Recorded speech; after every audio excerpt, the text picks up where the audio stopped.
मोकामा में तो राष्ट्रीय जनता दल कमाल कर रही है, और कमाल कैसे कर रही है इसका अंदाजा आप मत प्रतिशत से निकाल सकते हैं। 2 राउंड की गिनती के बाद वहां पर राष्ट्रीय जनता दल मतलब कि छोटे सरकार की पत्नी नीलम देवी को 60% से ज्यादा वोट अकेले मिल चुका है। मतलब कि राजद उम्मीदवार नीलम देवी अकेले 60% के साथ पहले नंबर पर है, तो जो भाजपा दूसरे नंबर पर है उसका मत प्रतिशत मात्र 35% के आसपास है। अब समझिए कि एक बड़ा अंतर मत प्रतिशत के हिसाब से अगर आप देखेंगे तो दूसरे राउंड के बाद मोकामा में, और अब लग रहा है कि मोकामा का जो रन है वो तेजस्वी यादव की पार्टी राजद निकाल लेगी। अगर सब कुछ इसी प्रकार से चलता रहा, सब कुछ अगर राजद के अनुकूल रहा, तब वहां पर अब भारतीय जनता पार्टी नीलम देवी को छू भी नहीं पाएगी। बाकी नमस्कार, मेरा नाम है मोहित कुमार सिंह और आप जनता जंक्शन देख रहे हैं। सबसे पहले आपको मोकामा में अब तक नीलम देवी को कितना वोट मिला इसका हालचाल बता देते हैं। अब तक नीलम देवी जो कि पहले नंबर पर है, छोटे सरकार अनंत कुमार सिंह की पत्नी, उनको 9,435 वोट मिल चुका है। 9,435 वोट सेकेंड राउंड की गिनती के बाद। अब भाजपा का सुन लीजिए, भाजपा की सोनम देवी मात्र 5,491 वोट के साथ दूसरे राउंड के बाद दूसरे नंबर पर है।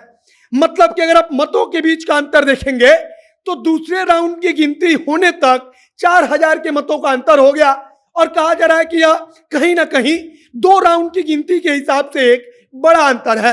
और अगर अंतर थोड़ा थोड़ा भी बढ़ा तब चुनाव परिणाम के आखिरी तक नीलम देवी बड़े अंतर से चुनाव जीत जाएंगी।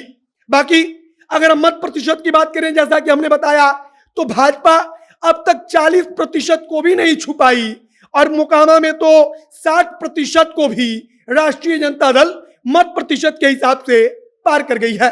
मतलब कि मोकामा की लड़ाई, जिसे कहा जा रहा था कि इस बार बदलाव आएगा, फिलहाल दूसरे राउंड की गिनती के बाद, पहले राउंड की गिनती के बाद ऐसा दिखता नहीं कि कोई बदलाव होगा। लग रहा है कि एक बार फिर से वहां पर छोटे सरकार का झंडा गड़ जाएगा और छोटे सरकार का सिक्का फिर से चलेगा।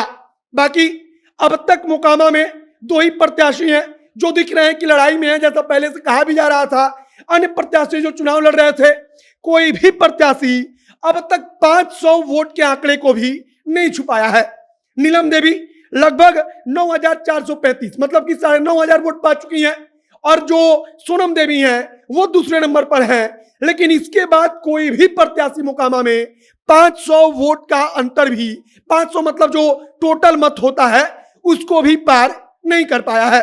तीसरे नंबर पर जो प्रत्याशी हैं उपेंद्र सहनी, उनको मात्र 166 वोट तब तक मिल पाया है।